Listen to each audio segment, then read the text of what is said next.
Bienvenue sur notre chaîne. Aujourd'hui, nous allons explorer un puissant principe stoïcien qui peut transformer votre vie.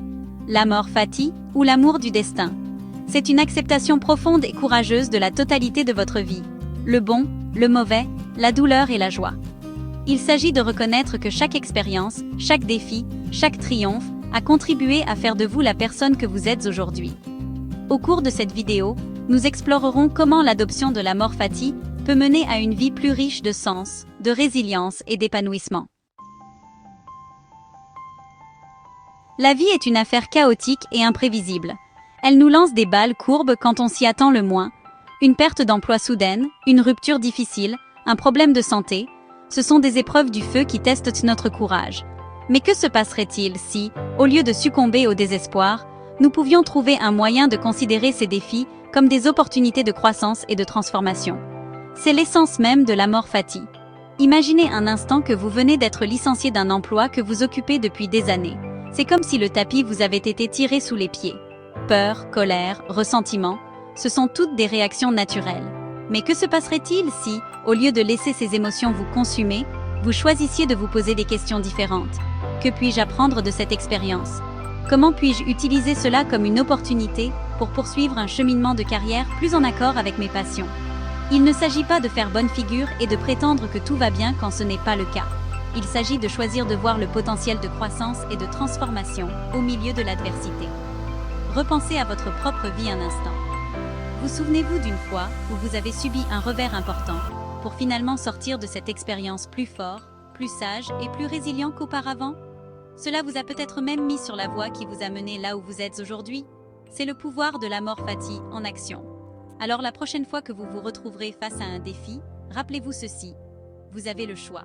Vous pouvez succomber au désespoir, ou vous pouvez choisir de saisir l'opportunité de croissance qui se présente à vous. Vous pouvez choisir d'aimer votre destin, même lorsqu'il est difficile, sachant qu'il vous façonne en la personne que vous êtes censé être. Nous vivons dans une culture obsédée par la perfection. Les réseaux sociaux nous nourrissent d'un flux constant d'images retouchées et de vies parfaites en apparence, ce qui rend la comparaison et le doute de soi facile. Nous visons la perfection, mais la quête de la perfection est une quête sans fin. C'est un idéal inaccessible qui nous laisse un sentiment d'insuffisance et d'insatisfaction perpétuelle. L'amor fati nous invite à adopter une perspective différente. Il nous appelle à nous accepter nous-mêmes, imperfections comprises. Il s'agit de reconnaître que nos défauts, nos particularités, nos vulnérabilités ne sont pas des choses dont il faut avoir honte, mais plutôt une partie intégrante de ce qui nous rend uniques et humains. Pensez un instant aux personnes que vous admirez le plus dans la vie. Sont-elles parfaites? Ou sont-elles profondément humaines, avec toutes les complexités et les contradictions qui accompagnent le fait d'être en vie? Il y a de fortes chances que ce soit leurs imperfections, leurs défauts, leurs vulnérabilités, qui les rendent si attachantes, si réelles. Adopter l'amor fati signifie étendre cette même compassion et cette même compréhension à nous-mêmes. Cela signifie accepter que nous ne sommes pas parfaits et que c'est normal. Cela signifie abandonner le besoin de nous comparer aux autres et nous concentrer plutôt à devenir la meilleure version de nous-mêmes. Cela ne signifie pas que nous devons simplement nous résigner à la médiocrité ou cesser de chercher à nous améliorer. Au contraire, l'acceptation de soi est le fondement sur lequel une véritable croissance et transformation peuvent se produire. Lorsque nous nous acceptons tels que nous sommes, défauts et tout, nous créons l'espace nécessaire pour grandir et évoluer d'une manière authentique et significative. Alors, comment cultiver ce sentiment d'acceptation radicale de soi? Cela commence par la conscience de soi. Prenez le temps de réfléchir à vos forces et faiblesses, à vos valeurs et à vos croyances. Reconnaissez vos défauts sans jugement, en reconnaissant qu'ils font partie de ce qui vous rend unique. Pratiquez l'autocompassion. Traitez-vous avec la même gentillesse et la même compréhension que vous offririez à un ami proche ou à un être cher. Lorsque vous faites une erreur, ne vous en voulez pas. Au lieu de cela, reconnaissez l'erreur, apprenez-en et passez à autre chose. Acceptez le voyage, imperfection et tout. La gratitude. C'est un mot souvent utilisé dans les milieux du développement personnel, mais sa puissance est souvent sous-estimée. Dans le contexte de l'amor fati, la gratitude devient plus qu'une simple émotion positive. Elle devient un mode de vie, une lentille à travers laquelle nous voyons le monde. Imaginez un instant, vous réveiller chaque matin et prendre le temps d'apprécier le simple fait d'être en vie. Sentir le poids des couvertures sur votre corps, le soleil réchauffer votre visage. entendre les oiseaux chanter à votre fenêtre, le bruit de vos proches qui s'activent dans la maison. Ces moments apparemment petits et ordinaires contiennent l'étincelle de l'extraordinaire. Ils témoignent du miracle de l'existence elle-même. Pourtant, combien de fois nous précipitons-nous dans nos journées, l'esprit absorbé par les soucis et les listes de choses à faire, inconscients de la beauté qui nous entoure. Pratiquer la gratitude, c'est cultiver une conscience de ces moments, grands et petits. C'est prendre le temps d'apprécier le bon dans nos vies, même au milieu des défis et des difficultés. Commencez par tenir un journal de gratitude. Chaque jour, notez 3 choses pour lesquelles vous êtes reconnaissant. Il n'est pas nécessaire qu'il s'agisse de grands gestes ou d'événements qui changent la vie. Cela peut être quelque chose d'aussi simple qu'une délicieuse tasse de café, une conversation sincère avec un ami ou un moment de solitude paisible. En cultivant une pratique de la gratitude, vous commencez à déplacer votre attention de ce qui vous manque à ce que vous avez. Vous commencez à voir le monde à travers le prisme de l'abondance plutôt que de la rareté. Et ce faisant, une chose curieuse se produit. Vous commencez à attirer davantage dans votre vie ce que vous appréciez. La gratitude a le pouvoir de se multiplier. Lorsque vous abordez la vie avec un cœur reconnaissant, vous rayonnez une énergie positive qui attire les gens et les opportunités. Vous devenez plus présent, plus engagé, plus sensible à la beauté et aux merveilles qui vous entourent. Et dans les moments où la vie vous réserve des surprises, la gratitude devient votre ancre. Elle vous rappelle tout le bien qui existe encore dans votre vie, même au milieu de la tempête. Alors, adoptez la pratique de la gratitude. Nos esprits sont incessants.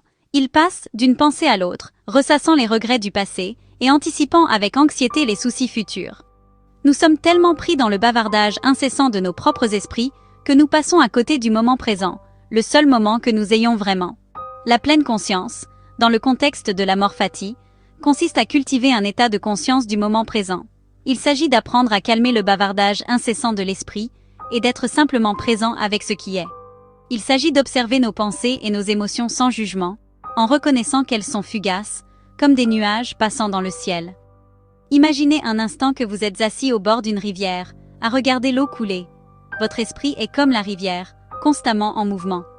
Pensées, émotions, sensations, elles surgissent et disparaissent, tout comme les courants de la rivière. La pleine conscience consiste à prendre conscience de la rivière, du flux de nos pensées et de nos émotions, sans se laisser emporter par elles. Il s'agit d'apprendre à observer sans jugement, à être simplement présent avec ce qui est. Cela ne signifie pas que nous essayons d'arrêter complètement nos pensées ou nos émotions. C'est impossible. Nos esprits sont conçus pour penser, tout comme nos cœurs sont conçus pour battre. Il s'agit plutôt de changer notre relation à nos pensées et à nos émotions. Lorsque nous pratiquons la pleine conscience, nous apprenons à observer nos pensées et nos émotions avec un sentiment de détachement. Nous reconnaissons qu'elles ne sont pas des faits, mais plutôt des événements mentaux, qui surgissent et disparaissent. Nous apprenons à les voir comme des vagues dans l'océan. Nous ne pouvons pas empêcher les vagues de venir, mais nous pouvons apprendre à surfer. Alors, comment cultiver cet état de pleine conscience? Cela commence par prêter attention au moment présent. Commencez par votre respiration.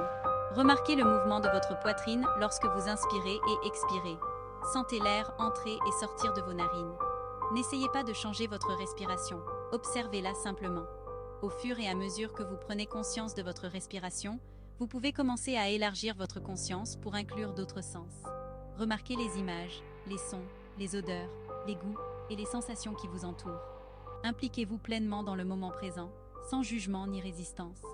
La méditation est un autre outil puissant pour cultiver la pleine conscience. Trouvez un endroit calme, asseyez-vous dans une position confortable et fermez les yeux. Concentrez votre attention sur votre respiration ou sur un mantra ou une méditation guidée. Lorsque votre esprit vagabonde, ramenez-le doucement à l'objet de votre concentration. Merci d'avoir regardé. Si vous avez trouvé cette vidéo utile, n'oubliez pas de liker, partager et vous abonner pour plus de contenu inspirant. Accueillez votre destin et vivez pleinement votre vie. N'oubliez pas, l'amor fati n'est pas une résignation passive, c'est un appel à l'action. Il s'agit d'accepter la totalité de votre vie, le bon, le mauvais et tout le reste, et de l'utiliser comme carburant pour votre croissance et votre transformation.